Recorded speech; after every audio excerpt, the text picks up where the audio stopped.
kali saya tetap pakai tema ini, hanya subnya berbeda, ya, hanya subnya berbeda. Ku beri yang terbaik, subtemanya adalah mengasihi Tuhan dengan hati yang tulus, ya, mengasihi Tuhan dengan hati yang tulus. Mari kita baca Mazmur 25. Kita cepat saja, waktunya berjalan dengan cepat. Mazmur 25 ayat 21, mari kita baca bersama-sama. Sudah ada di LCD atau mau lihat di HP Bapak Ibu dan di Alkitab, monggo. Dalam hitungan yang ketiga kita baca bersama-sama. 1, 2, 3. Ketulusan hati dan juragan kiranya mengawal aku, sebab aku menanti-nantikan Tuhan. Ulangi lagi saudara, Mazmur 25, 21. 1, 2, 3. Ketulusan dan kejujuran kiranya mengawal aku, sebab aku menanti-nantikan engkau. Saudara, Daud itu seorang raja. Daud orang besar, orang berpengaruh. Tapi kenapa dalam doa Daud dia tidak mengatakan ya bahwa tentaraku banyak, tentaraku yang akan menjaga? Kenapa bukan itu doanya? Bahwa aku disertai dengan bala tentara yang begitu banyak, dengan panglima-panglimanya yang hebat. Tidak, saudara. Kalimat ini mengatakan ketulusan dan kejujuran kiranya mengawal aku. Daud doanya tidak meminta untuk malaikat Tuhan menyertai, bala tentara menyertai, tidak. Tapi doanya Daud dalam kehidupannya, selama dia menjadi raja, dia berkata dalam doanya, kiranya ketulusan, kejujuran itu kiranya mengawal aku, saudara. Daud bisa menilai bahwa dalam hidup jauh lebih penting daripada seorang pengawal, penjaga, atau mungkin apa yang Daud banggakan, kekayaan dan kedudukan. Jauh lebih penting adalah ketulusan dan kejujuran, saudara. Nah, hari-hari ini dunia itu dipenuhi, dicekoi, ya, dijejeli dengan yang namanya kepalsuan. Saudara lihat, saudara mau beli jam tangan, sekarang banyak jam tangan palsu. Jam tangan palsu itu kalau dipakai 3 bulan sudah mati. Makanya ibu gembala ini sering saya marah, karena paling seneng beli jam palsu, saudara. Onlinean murah 15.000, 28.000, tapi kayak tinggal 2 minggu mati, saudara. Itu namanya jam palsu. Rolex saja, saudara, harga 12 juta itu belum asli, saudara. Yang asli 200 sampai 500 juta. Semua serba dipalsukan. Apakah ada Rolex harga 50.000? Ada, saudara. Semua dipalsukan di dunia ini. Untuk mencari kemurnian hati, ketulusan hati itu sudah menjadi barang yang langka, Bapak Ibu. Maka Daud berkata, biarlah yang mengawal aku itu adalah kejujuran dan ketulusan, Bapak Ibu. Sepatu. Kalau lihat di situ, sepatunya merek apa itu? Nike, ya kan? Orang sering beli yang KW 4, KW 3, ya. Biar kelihatan apa, saudara? Ketok nganggo sepatu larang. Gigi pun, saudara, sekarang dipalsukan. Kalau gigi dari zaman dulu, saudara, ya. Saya lihat itu di TV, di YouTube. Saya dikirimi teman. Kalau di gereja-gereja tertentu kan perjamuan itu kan gantian itu ya, saudara, ya, minumnya gitu. Nah pas perjamuan, saudara, untunya tiba, saudara, mak kelutak begitu, saudara. Wah, yang sebenarnya wow gitu, saudara, ya, karena untunya palsu. Dan sekarang ini banyak gigi palsu yang murah. Orang bilang, Pak Timo, ben ketok ganteng, beli gigi palsu yang takoan itu. Aku bilang, aku nek nganggo koyo ngono koyo Dracula, saudara, ya, gitu kok. Sumpah, saya bilang ben ompong ben lah. Wis payu kok, saya bilang gitu, saudara, ya. Gigi juga palsu. Wajah pun banyak yang dipalsu sekarang, saudara. Ya, wajah. Coba lihat wajah sebelah saudara. Apakah ada wajah kepalsuan? Saya kira tidak ada ya, karena nggak ada yang pakai topeng hari ini. Tapi zaman sekarang, zaman modern, saudara, ya, orang desa pergi ke kota sukses, ya kan? Dulu namanya Tolkiem, ya saudara ya, sampai di kota namanya Jennifer, saudara. Karena wajahnya sudah dirombak operasi plastik. Sebenarnya saya mau kasih gambar-gambar antara orang yang sudah dioperasi plastik sama yang belum. Kalau yang berhasil itu bikin wajah itu jadi cantik dan kinclong. Tapi yang tidak berhasil, saudara, wajahnya kayak kucing, saudara. Ting pledot, saudara. Ya, itu karena semua orang suka hal-hal yang palsu, saudara. Kalau prinsip saya lebih baik beli barang yang BS tapi asli. Itu sekarang lagi demam baju Korea. Nah, Bu Linda ini, wah, didatangin terus sama ibu-ibu ya. Pergi ke itu, Bu, yang bajunya itu. Oh iya, tahu Bu Linda. Wah, tanko capo buin, saudara ya. Melu. Orang sing ngamot, saudara ya. Nah, itu kan bajunya anak-anak muda, saudara ya. Nah, Mbak Menik buin melu ya ndak amat, saudara. Dijajal iso mlebu gak iso dicopot. Aku mengguyu tok, saudara. Hanya mau pengen merek, saudara. Ya, yang asli gitu kan gitu. Makanya saya kalau pergi ke mall itu kadang kalau pengen beli baju itu 2 tahun baru kesampaian. Kenapa, saudara? Pengen yang asli tapi murah. Ditunggu sampai dilipet di dalam kotak. Spial press 50.000. Yang 2 tahun yang lalu harganya berapa? 300.000, saudara. Jadi saya pakai baju 300.000 bermerek, tapi harganya berapa, saudara? 50.000. Jadi nggak pakai yang palsu. Tapi nggak apa-apa lah, saudara ya, karena yang palsu-palsu itu udah seneng, saudara ya. Tapi tidak bisa diterapkan dalam kehidupan anak Tuhan, bahwa hidup ini tidak boleh didasari dengan kepalsuan. Haleluya, saudara. Kejujuran, ketulusan itu harus menyertai kita, orang-orang percaya. Nasihat Paulus kepada Timotius berkata begini, Timotius 1 ayat 18-19, tugas ini kuberikan kepadamu, Timotius anakku, sesuai dengan apa yang telah dinubuatkan tentang dirimu, supaya dikuatkan oleh nubuat itu, engkau memperjuangkan perjuangan yang baik dengan iman dan hati nurani yang murni. Berapa orang telah menolak hati nuraninya yang murni itu, dan karena itu kandaslah iman mereka. Jadi saudara, dalam sebuah pelayanan, dalam sebuah kehidupan diperlukan yang namanya kemurnian hati, atau hati nurani yang murni, yang apa adanya, saudara. Ya, tanpa embel-embel, tanpa pamrih.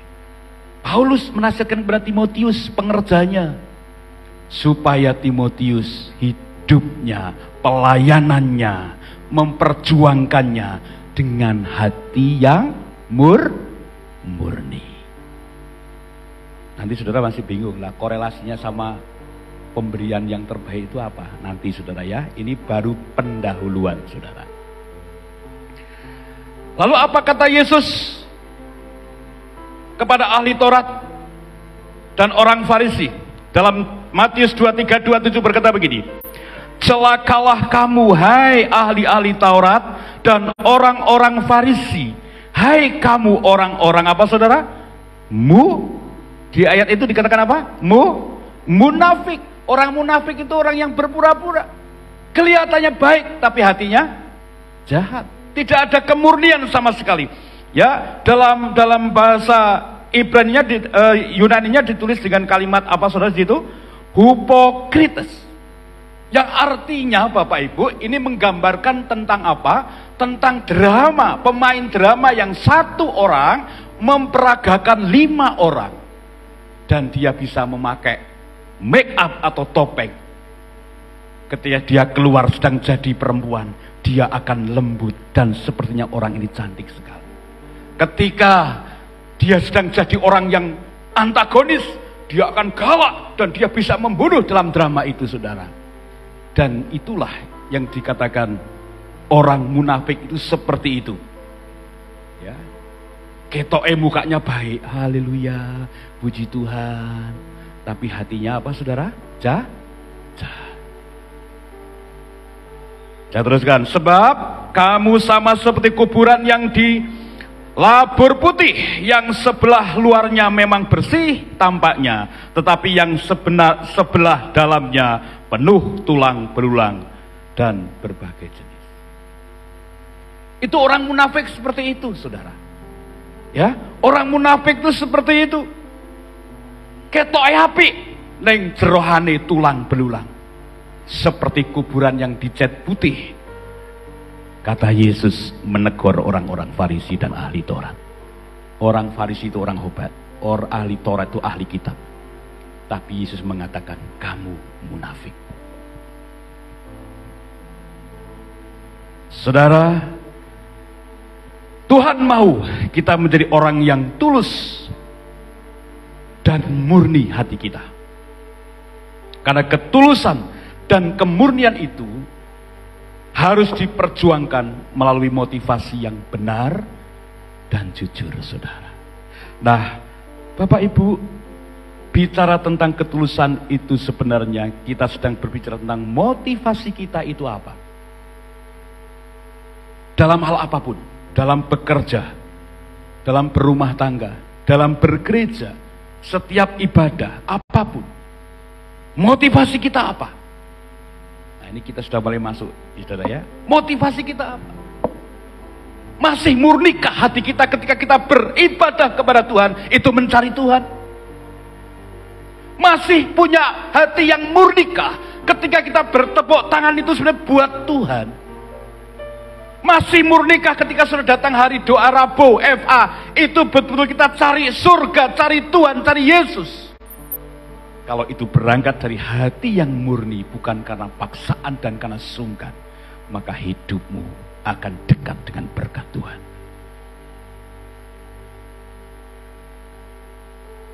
Mari kita akan belajar dari keteladanan seorang wanita dalam Alkitab yang bernama Maria.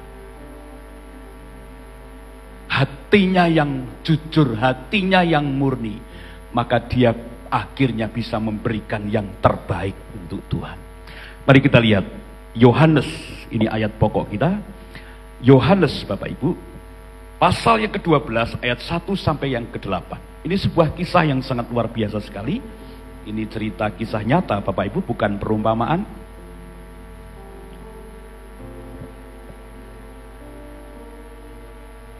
Saya bacakan.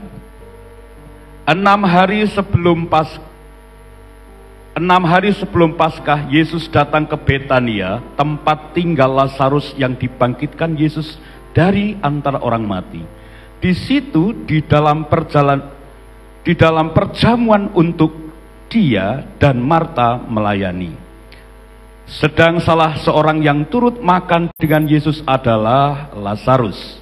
Maka Maria mengambil, perhatikan ayat 3, maka Maria mengambil setengah kati minyak narwastu yang murni, yang mahal harganya, lalu meminyaki kaki Yesus dan menyekamnya dengan rambutnya, dan bau minyak semerbak di seluruh rumah itu, dan seterusnya, saudara.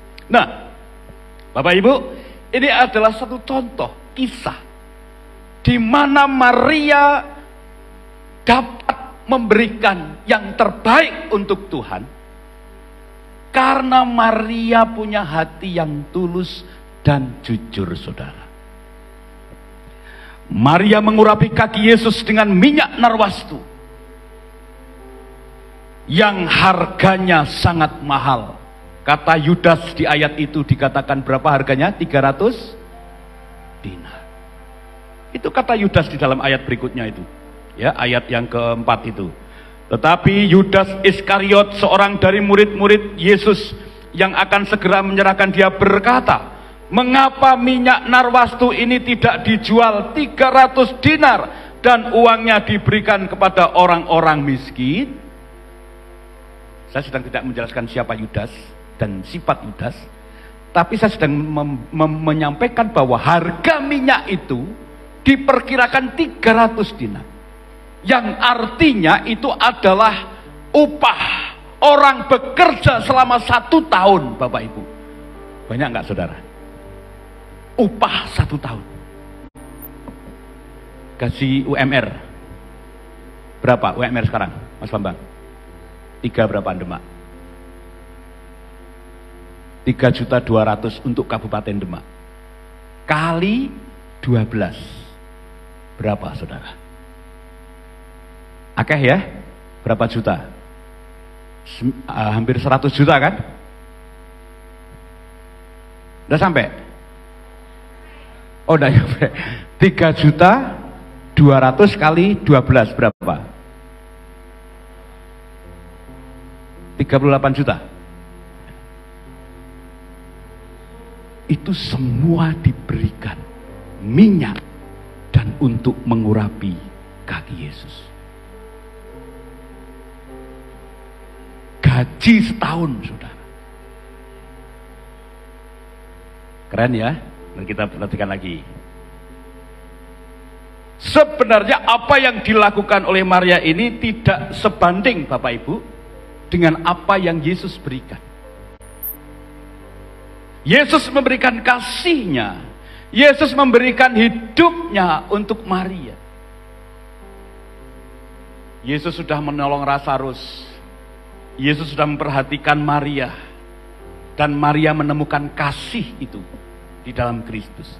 Sehingga sebagai rasa syukur Maria, dengan hatinya yang polos, saya ingin menyenangkan hati Tuhan dengan memberikan persembahan yang terbaik menurut Maria. Walaupun sebenarnya sebesar apapun persembahan manusia, itu tidak bisa menutup pengorbanan Yesus buat kita semua. Tapi yang terpenting adalah apa saudara? Melakukan yang terbaik. Buat siapa? Tuhan. Dengan hati yang tulus dan murni. Nah, saudara, kasih yang tulus, kasih yang murni itu dibuktikan melalui pemberian. Pemberian yang tulus dan persembahan yang terbaik. Mengapa saudara? Persembahan Maria itu adalah persembahan yang murni dan tulus dan baik. Yang pertama, karena lahir dari hati yang penuh kasih. Rasul Paulus menasihatkan apa? Tinggal ketiga hal itu. Yang paling terakhir apa saudara? Selain pengharapan, iman, yang paling tinggi adalah kasih. Jadi Bapak Ibu, pemberian Maria itu pemberian yang lahir dari hati yang betul-betul tulus mengasihi Tuhan.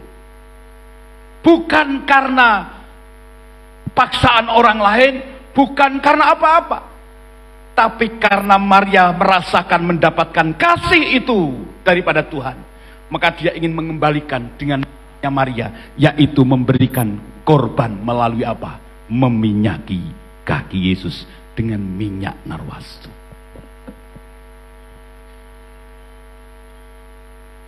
Saudara, Tuhan sudah mati buat saya dan Bapak Ibu. Pengorbanannya di kayu salib itu tidak sebanding dengan apa yang kita berikan kepada Tuhan. Makanya kita belajar dari Maria, berikan buat Tuhan yang terbaik. Ketika kita memuji Tuhan, berikan pujian yang tulus dari hati, tanpa melihat kanan kiri. Ketika memainkan alat musik, mainkanlah dengan hati yang tulus, karena betul-betul hati kita mengasihi Tuhan. Itulah pemberian yang terbaik. Kalau saudara diberkati,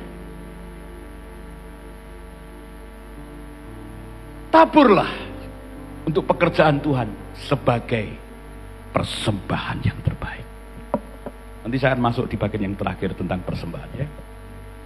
Jadi yang pertama, karena Maria melakukannya lahir dari hati yang murni, dari hati yang penuh kasih, bukan karena paksaan atau kepotangan budi. Mari kita lihat yang kedua. Waktu berjalan terus, saudara ya. Mengapa persembahan Maria itu adalah persembahan yang murni, tulus dan baik? Yang kedua, karena lahir dari hati yang rendah. Apa maksudnya Pak Timo? Dari lahir dari hati yang rendah. Coba bayangin saudara, rambut itu adalah mahkota, lambang daripada mahkota atau kehormatan atau harga diri saudara.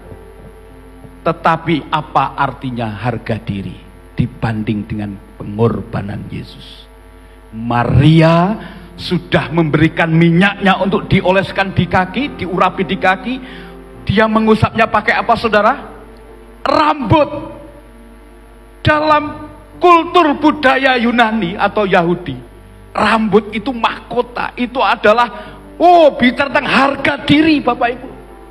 Tapi harga diri buat Maria tidak apa-apa. Buat meminyak ya apa?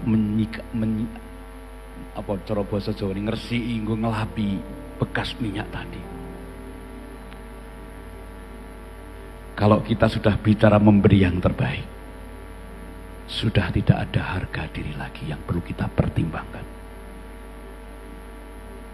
Siapapun kita, yang Tuhan lihat adalah hati kita dan tindakan daripada hati kita. Maria, dia sudah melakukan tindakan, bukti dia mengasihi Tuhan. Dia mau meminyaki kaki Yesus, dan itu harganya mahal. Lalu dia usapkan dengan rambutnya yang dia anggap sebagai mahkota atau harga dirinya. Tapi banyak orang baru tersinggung sedikit sudah mau mutung. Saudara lagi puji Tuhan, semangat-semangat, dirasani mutung. Saudara sedang setia-setianya, ada saya ngerasani mutung. Padahal Tuhan itu lihat apa saudara? Hatimu. Waktu Samuel memilih Daud menjadi raja, firman Tuhan katakan apa? Tuhan berkata, aku tidak melihat parasnya, mukanya, tingginya, tapi aku lihat apa saudara? Hatinya. Semalam saya ngajar itu sama anak-anak tentang gambar diri. Saya kasih semangat anak-anak muda semalam. Siapapun kalian, anak siapapun, kalian berharga di mata Tuhan. Karena kalian, Tuhan lihat hati kalian. Begitu juga dengan hal ini Bapak Ibu. Ketika kita sudah masuk di level yang lebih dalam, menyembah Tuhan, memberikan yang terbaik, ya berkorban di level yang terbaik, sudah tidak mikir diomongin orang, sudah tidak mikir diapa-apain oleh orang. Biasanya orang kalau nyumbangnya gede, nanti orang berkata sombong. Nek nyumbang cilik, ya diunekke, sugih kok nyumbange sithik. Kadang hal-hal seperti itu kecil, tapi membuat orang itu menjadi harga dirinya terinjak-injak. Sehingga sudah tidak mau melayani lagi, tidak mau berkorban lagi. Padahal yang sebenarnya, apapun yang terjadi, harga diri kita diinjak-injak pun, kita tetap memberikan yang terbaik untuk Tuhan. Haleluya saudara. Saya kalau yang soal-soal gitu sudah lewat saudara. Sing dunekke kesete pabrik, sing dunekke pembantunya pendeta. Kalau di GPDI jadi pengerja itu kayak pembantu saudara. Nyuci bajunya gembalanya, celana dalam gembalanya, itu kita cuci, masih ngepel. Ini kemarin di sana di Lampung begitu. Di sini dia nggak pernah jamah burung saya, saudara. Tapi di sana di tempat dia praktek kemarin, ngersiki burung, makani burung, ngersiki telek kelinci, nyuci mobil. Tapi kita harus berkata, saya ini hamba. Tidak ada harga diri di situ. Hamba itu tidak ada harga diri. Yang ada hanyalah aku lakukan dengan hati yang tulus. Mengasihi Tuhan. Jadi saudara hari ini datang ke gereja. Itu bentuk tindakan Bapak Ibu mengasihi Tuhan. Ketika Bapak Ibu nanti memberikan persembahan, itu juga bentuk Bapak Ibu mengasihi Tuhan. Ketika Bapak Ibu memuji Tuhan, menyembah dengan sungguh-sungguh, itu juga bentuk kita mengasihi Tuhan. Sudah tidak ada harga diri lagi. Kita sedang mau bertepuk tangan, semangat-semangat. Delok koncone, hihihi, orang sudah tepuk tangan. Lepaskan semua. Untuk Tuhan, beri yang terbaik.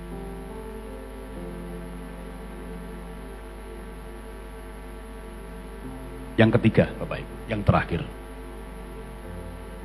Mengapa persembahan Maria itu adalah persembahan yang murni, tulus, dan terbaik?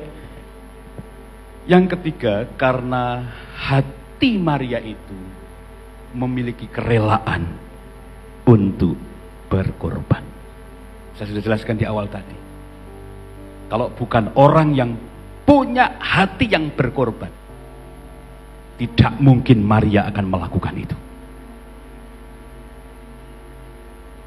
Maaf, saya bukan memuji gereja kita atau jemaat kita. Tapi kalau memang iya, bersyukurlah dan pertahankan. Banyak gereja lain, teman-teman gereja di gereja-gereja dulu, dia sering berkata, wah, jemaatnya Pak Timo ki enak yuk.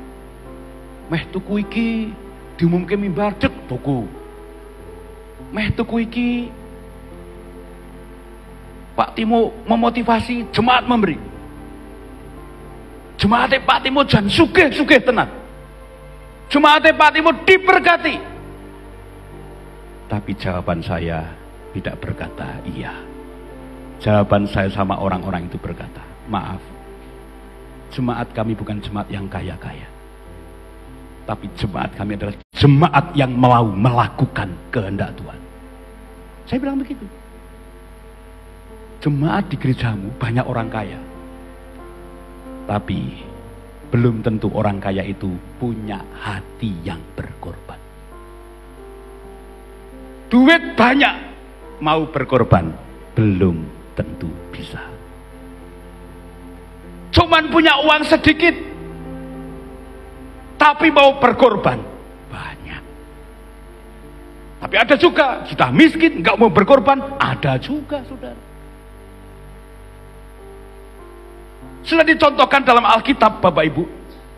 Tidak usah dibaca, coba klik. Nah, ini adalah seorang janda yang di antara orang-orang kaya. Dia memberikan cuman berapa keping, saudara? 2 keping. Tapi itu miliknya, semua milik dia. Walaupun cuman 2.000 kalau zaman saiki atau 20.000, tapi dia punyanya cuman itu, maka itu dianggap besar dan terbaik. Daripada orang punya 100 juta, tapi nyumbangnya cuma 500.000. Tuhan ngomong lebih berharga yang dua keping. Makanya saya katakan, jemaat saya bukan jemaat yang kaya-kaya, tapi jemaat kami jemaat yang diberkati dan mau melakukan kehendak Bapa. Katakan amin. Makanya saya katakan sama bapak-bapak di rapat kemarin, buat kotak, kan nanti kita punya program yang besar membangun menara di depan. Buat kotak pembangunan. Saya belajar dari gereja-gereja besar, saudara. Buat kotak pembangunan dan taruh di sini seumur hidup. Jangan kalau pas ada pembangunan baru ada kotak. Karena pembangunan itu continue, saudara. Ya, pembangunan itu terus, tidak akan pernah berhenti. Kenapa saya terus kali kotak? Kalau orang mau nyumbang 2 juta, masih seneng-seneng aja. Wah, ketok 2 juta. Store ke bendahara pembangunan. Wah, bendaharanya, wow, 2 juta. Luar biasa, Bapak. Tapi kalau saudara nyumbangnya 20.000, di amplopi, bendahara buka 20.000. Apa yang akan terjadi? Bisa di justice, bisa berkata kok cuman 20.000, tapi dengan adanya kotak 20.000 masuk, 50.000 masuk, 100.000 masuk, 10 juta pun bisa masuk, dan tidak ada orang tahu itu siapa yang memberkati. Karena Tuhan lihat apa saudara? Hatimu. Hilangkan, ya, hilangkan semua yang apa? Yang tidak tulus dan tidak jujur, hilangkan. Saya pernah khotbah di satu gereja. Saya dijejeri sama bapak-bapak tua. Brr, shalom brr. Brr tahu siapa jemaat yang paling setia dan paling tua? Enggak tahu Pak, saya baru kali ini berkhotbah di sini. Itu saya Pak. Bapak tahu Pak, ini gedung gereja yang pasang plafon itu. Bapak tahu siapa? Enggak tahu Pak, karena saya baru pertama kali ini. Itu anak saya Pak. Pak, tadi waktu Bapak masuk tahu. Bapak tahu, itu di depan ada mobil Pak Pendeta, mobilnya bagus. Bapak tahu, itu siapa yang kasih? Itu yang kasih adik saya. Jadi semua saya. Padahal yang berkenan itu adalah yang tulus, yang jujur, dan Tuhan lihat apa saudara? Hati. Jadi pelajaran kita hari ini, milikilah hati yang berkorban. Jadi persembahan yang berkenan, persembahan yang tulus, kasih yang murni, itu akan nyata dalam perbuatan. Maria sudah menjadi contoh. Apa saja saudara yang dapat kita pelajari dari hari ini? Yang pertama adalah lahir dari hati, ya, persembahan yang lahir dari hati, korban yang lahir dari hati, pujian yang lahir dari hati, yang penuh dengan kasih. Lalu yang kedua, lahir dari hati yang rendah, artinya punya kerendahan hati, bahwa semua itu memang untuk Tuhan. Kita nggak ada apa-apanya. Harga diri, jati diri siapa kita, sudah tanggalkan semua. Di hadapan Tuhan kita sama. Dan rendahkan hati kita di hadapan Tuhan. Ketika kita memberi, kita bersyukur bahwa yang kita beri pun itu miliknya Tuhan. Kita kembalikan kepada Tuhan. Lalu milikilah hati yang berkorban seperti Maria, memberikan yang terbaik. Punya kalau tidak mau memberi, itu namanya dia tidak punya kasih yang berkorban. Tapi orang punya sedikit tapi mau melakukan sesuatu, itu saudara sedang berkorban. Haleluya saudara. Mau ambil bagian saudara, ya. Jadi nanti ketika ada pengumuman, ya, itu di sana ada jualan untuk pemuda, saudara nggak usah menggerutu, duit meneh, nggak usah. Lakukan aja dengan tulus karena cinta kepada Tuhan. Haleluya.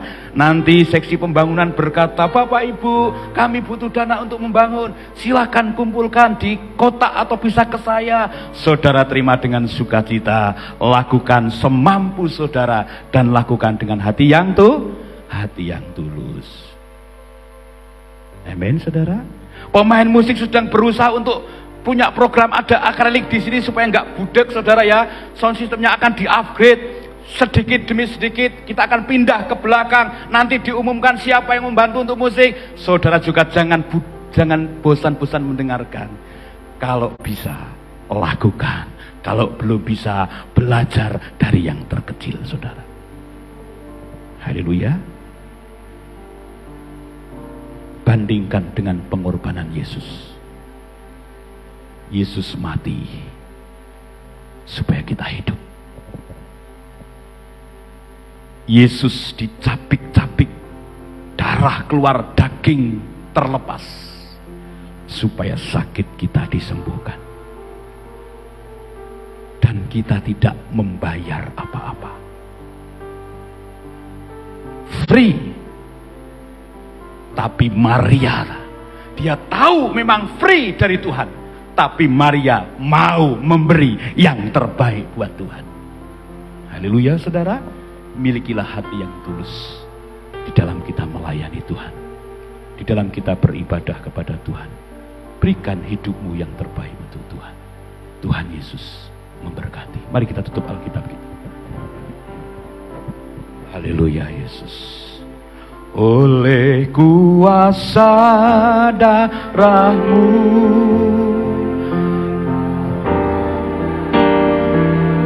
saku kekudusan-Mu melingkupiku.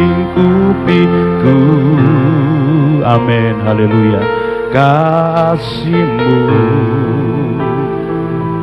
mengalir memulihkan hidupku.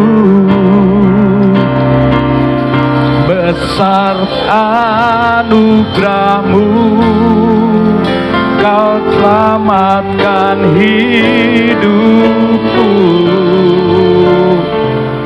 Ku menjadi ciptaan yang baru oleh kuasa darah-Mu. Mari singer tetap di bawah saja. Saya kira kalian harus menikmati perjamuan Tuhan. Pelayan perjamuan bisa maju ke depan, berlutut di samping perjamuan Tuhan. Rendahkan hatimu di hadapan Tuhan, layani perjamuan dengan hati yang tulus. Karena ada berkat Tuhan di balik perjamuan Tuhan pada saat pagi hari ini. Kita diingatkan akan pengorbanan Yesus. Ingat, setiap darah yang keluar dari Yesus memiliki arti dan tujuan masing-masing. Ketika mahkota duri di kepalanya, darah keluar, itu akan mengusir segala kutuk kemiskinan. Dan saudara diberkati Tuhan. Ketika saudara menikmati perjamuan Tuhan dengan sungguh-sungguh, terima dengan hati yang tulus. Inilah pengorbanan Tuhan. Ketika kita makan tubuhnya, kita sedang bersekutu dengan Tuhan. Sekali saya tetap